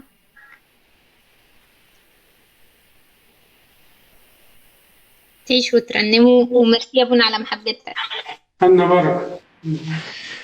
في سؤال يا ابونا بيقول هل ظهور النور المقدس مرتبط بدخول البطريرك ولا مرتبط بعيد الفصح اليهودي؟ لا الترتيب عشان نقول صح النور المقدس ظهر منذ قديم كويس ولكن الله بيتمجد من اجل الناس اللي رايحين بايمان من اجل هذا المعجزه بدليل ان في بعض الاوقات كان النور المقدس يظهر في ايدين الناس قبل ايد البطريرك. دي حاجه شفناها في اخر التسعينات ان في رهبه كانت واقفه وتصلي بايمان الفنت بتاعها او مجموعه الشمع اللي معاها نورت قبل القبر المقدس. لان النور بيظهر بعض ساعات في حلقات نور في فلاشات ضخمه جدا، بس مش فلاش طبيعي، والنور المقدس ما بيحرقش. كويس؟ على حسب ايمان الناس، واذا كان ربنا بيتمجد من خلال الكهنه من خلال القداس الالهي ويناول الناس ان هو ده جسده ودمه، حتى لو كان الكاهن غير مستحق فالله بيتمجد من اجل ايمان الاخرين. كويس؟ فالله بيتمجد بالبار والشرير من اجل مجد اسمه. هذا ينطبق على معجزه النور المقدس. النور بيظهر عشان في ناس رايحه بايمان قوي عايزه تشوف مجد ربنا، فربنا بيعزيها ويبعت لها رساله التعزيه دي. سواء في بقى بطرك او ما فيش بطرك، النور المقدس كان بيظهر من، يعني لما نقرا في تاريخ الكنيسه اليونان الارثوذكس والمخطوطات بتاعتهم يقول لك ان النور كان بيظهر من سنه 34، يعني بعد قيام السيد المسيح بسنه. وتوالت الاحداث واتكلمت عنه القديسه اجريه. احد الراهبات او السيدات الاثرياء اللي راحت وكانت بتروح في الاراضي المقدسه وكتبت رحلتها كامله عن الطقوس وعن النور المقدس. وموضوع النار المقدسه والنور المقدس كانت عنه كمان معظم الفقهاء المسلمين، ودي كانت سبب ان الحاكم بامر الله يؤمر بهدم كنيسه القيامه، لان لما لقى ناس كتير بيروحوا وبيخرجوا في افواج تضاهي الحج واكثر، وخاف ان هم ينضموا لجيوش الفرنجه، فاخذها حجه وامر بهدم هذه الكنيسه معظم. اما النور بيظهر ازاي؟ النور بيظهر معروف ان الاقدميه في الاراضي المقدسه اراضي الارثوذكس يليه الكاثوليك الممثلين في الرومان الفرنسيسكان، يليهم الارمن الارثوذكس، يليهم الاقباط، يليهم السريان. اللي بيتم يوم الجمعه بعد الظهر بعد البسخه المقدسه بيخش الشرطه مع روم ويقفلوا باب القبر المقدس بالشمع العسل. كويس؟ وبتطفى جميع الاناديل لغايه الساعه 11 الصبح. بيخش بطرك الروم وتخش الطوائف رؤساء الطوائف بعدين. بيبتدي الاول بطرك الروم يلف 3 دورات حوالين القبر المقدس، بعدين يتقدم له مجموعه الناس اللي هتخش تستلم معاها النور. مطران الارمن المتواجد في كنيسه القيامه باستمرار، والراهب القبطي والراهب السرياني، وكل واحد يقف حسب دوره. يعني بطرك الروم الارثوذكس، بعدين مطران الارمن، بعدين الراهب القبطي، بعدين الراهب السرياني. كويس؟ بعد كده بتتم الساعه 1 بالظبط بيخش بطرك الروم بيقوم الصلوات، يطلع النور المقدس. هو بيكون في الحجره الداخليه، بيطلع يدي لمطران الارمن حسب ترتيب الكنائس. بعدين على الباب بيكون واقف الراهب القبطي ووراء الراهب السرياني، وكل راهب من دول يروح يدي رئيس كنيسته، ورئيس الكنيسه يدي لمجموعه الكهنه، والكهنه تنور لافراد الشعب. المعجزه ان النور المقدس ما بيحرقش ولا يعمل اختناقات، وللناس اللي عندهم حساسيه او ربع او حاجات زي كده لا يتاثروا، لان احنا كمان بنوع كل الكنيسه بتولع الشمع بتاعها وبتطفي. فلو الدخان ده مؤذي فعلا كان هيأذي الناس مع الزحام ومع الاختناقات ومع الدخان اللي طلع ده، كان في ناس وكمان الناس بتاخد تحطها في صدرها وفي وشها وفي شعرها. وبعدين في حاجه ثانيه مهمه جدا، ان كنيسه القيامه كل الاناديل اللي فيها طول السنه منوره من نور سبت النور. ازاي؟ احنا قلنا ان الاناديل اتطفت يوم الجمعه مساء. كويس؟ وبيتم انارتها من جديد يوم السبت بعد ظهور النور الساعه 2 صيفي او الساعه 1 شتوي. كويس؟ فكل رئيس كنيسه بيدي شعبه وشعبه بيدي كهنه بتدي الشعب وهكذا، ويبتدوا ينوروا الاناديل. كويس؟ فكده الاناديل اللي كانت مطفيه نورت من نور سبت النور. طب ازاي النور يفضل مستمر؟ الراهب اللي هو الكونداليفت اللي هو بينور الاناديل، يسمى كونداليفت هناك، ده بيبقى معاه علبه فيها شمعة وفيها كوز للزيت وفي برضه فيها فتحة للفتل اللي بيحطها للقنديل. وبيجي يروح ينظف الفتيلة يعني كانت منورة، طبعا منور منها يوم السبت بالليل كويس، وتفضل منورة لغاية تاني يوم الحد بالليل لازم يعيد نورتها ويزوزها. فبينور ازاي؟ يكون معاه شمعة مطفية بينورها من القنديل كويس، اللي هو منور منين؟ من النور المقدس، ويحطها في العلبة بتاعته كده وتفضل واقفة بالنور كويس، ويمسك الفتيلة ينضفها ويزود الزيت ومن نفس الشمعة يرجع النور تاني. فكل هذه القيامة أن يدخلها نار أو نور غريب إلا نور طبيعي. هكذا إحنا اتعودنا علينا نقول بنورك يا رب معين النور. عشان كده دايما نور كنيسة القيامة من نور سبت النور، من نور الرب اللي هو ماشي حوالين الظلم وظلال الموت. المكتوب كان عندك أميرة المايك مفتوح. تمام. في اخطيت اتفضل يا ابونا، انا اسف. اتفضل. في سؤال، البابا سوفرونيوس اللي سلم القدس للخليفه كان تابع لانهي طائفه؟ شوف في الفترة دي الانشقاق حصل 451 كويس؟ فتحولت من كنيسة واحدة يعني قبل 451 كان ممكن راهب مصري يبقى أسقف من القسطنطينية، ممكن يبقى أسقف لقبرص، كاهن من فلسطين يبقى أسقف في مصر، يبقى ساويرس الأنطاكي من فلسطين يبقى أنطاكيا، وهكذا. كانت كنيسة واحدة. بعد الانشقاق تحولت لعرقيات، يعني في مجموعة انضمت للملك الخلقدوني ماركريان، وفي الناس اللي كانوا ناهضين الخلقدونية سواء الأقباط والسوريان والأرمن، وكان مع الأقباط الأحباش. كويس؟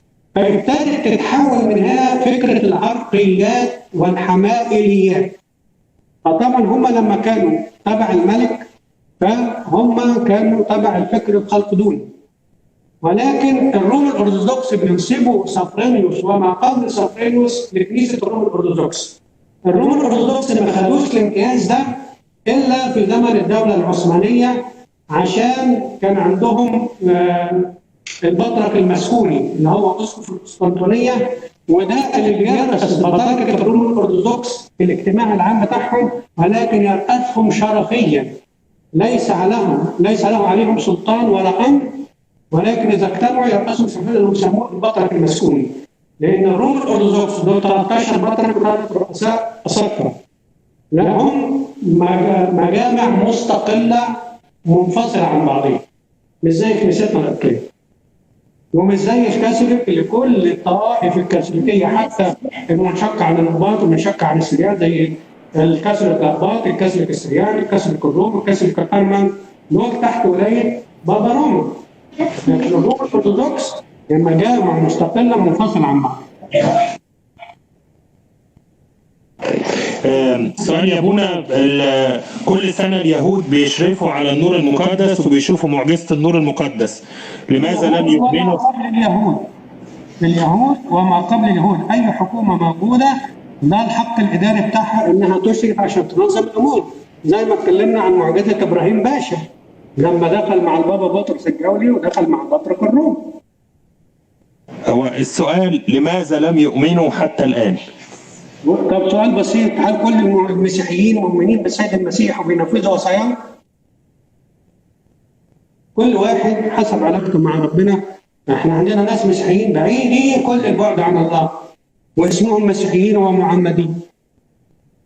الله يتعامل مع الشخص، والإيمان علاقة شخصية بين الإنسان والله، ولكن يجب أن تمشي بترتيب ونظام. أنت عندك كل المسيحيين أبرار؟ خلينا واقعيين ومنطقيين. هل اللي بيقول السؤال ده هو كامل في حياة الفضيلة مع الله؟ اللي بعده. جودسك قلت هتتكلم النهارده عن السؤال بتاع هل الله يصلب، قلت جودسك ان جودسك هتشرح النهارده. ماشي. نرجع نشوف القديس اثناسيوس. اول حاجه الصلب تم، ده تم لان اللي كان له الاداره القانونيه للبلاد وله تنفيذ الأحكام الدولة الرومانية. الدولة الرومانية لما كانت تيجي تقضي قصاص في حد إن كان مجرم ومقدم على إنه أجرم كانت بتصلبه. اليهود كانوا بيقوموا بعملية الرجم، وهم كانوا عايزين يقيموا عملية الرجم. كان الدولة الرومانية كانت منعها بسبب ثوراتهم على الولاة الرومان، فعادلوا أي شيء. لا حضرتك دلوقتي زمن اللي احنا فيه ما تقدرش تقوم بأي حكم أو تنفيذ أي حكم إلا من خلال الإدارة القانونية أو من خلال الدولة. فاليهود كانت الدولة منعتهم من تنفيذ أي عقوبة في أي أحد. يعني حتى المنظر اللي احنا بنتكلم عنه الكتاب المقدس، المرأة التي مسكت بذات الفعل دي اسمه عمل فردي أو عمل مجموعة فردية بعيد عن السلطة القانونية، وكانت ماسكه كانت حاكمة. فعشان كده الصليب ربنا قبله عشان يحمل عار الناس، عشان لما يقطع عن الصليب يجذب له الجميع. قديس أثناسيوس بيقول لنا الموضوع ده، ولا وهذا ما قاله الرب نفسه مشيرا إلى أي مميتة كان مزمع بها أن يفتي الجميع، وأنا إن ارتفعت عن الأرض أجذب إلي الجميع. الصليب ربنا اختاره لأن اللي بيصلب ما بيموتش في وقتها. يعني لو قلنا إنسان غرق هياخد 5 دقايق دقيقتين، وعلى حسب لو 12 زي أشعياء النبي برضه مش هياخد وقت، لو اتضرب بحد السيف مش هياخد وقت. المسيح أصر إنه يرتفع على الصليب ويفتح ذراعاه للناس جميعا، والناس تشوفه مدة 3 ساعات عشان يعلن محبته للناس ويبقى مدي للناس فرصة. وارتفاعه على الصليب 3 ساعات هي اللي جذب اللص اليمين. اللص اليمين جاهد أكتر من أي حد، لأنه هو شاف المسيح مصلوب وبرغم ذلك آمن بيه واعترف بخطيته وقال له اذكرني يا رب ما تجدتك ملكوتك. لو كان المسيح اتصلب بحد السيف أو بالنشر أو بالحرب أو بالغريق كانت هتبقى فيه فرصة الناس تشوف وتعاين وتتأمل وتبقى فيها لفت نظر وترجع لنفسها وتفكر في توبتها. كان مهم جدا المسيح يفضل مرتفع أمام الجميع على باب المدينة للداخل والخارج، وكمان عشان جسمه يفضل سليم بدون كسور حسب النبوة. وبعد كده يقول لك ايه؟ ليكون الموت علانيا على رؤوس الاشهاد تاكيدا للقيامه التي ستاتي فيما بعد. ثاني حاجه ليحفظ جسده سليم غير منقسم. كويس؟ ليموت باسط ذراعيه جامع الامم واليهود في شخصه المحب، ليرتفع عن الارض ليجذب اليه الجميع، ليطهر الجو من الارواح الشريره، يعلن انتصاره على الارواح الشريره. كويس؟ ليتمم النبوات التي اجدت ضروره ايه؟ الصليب.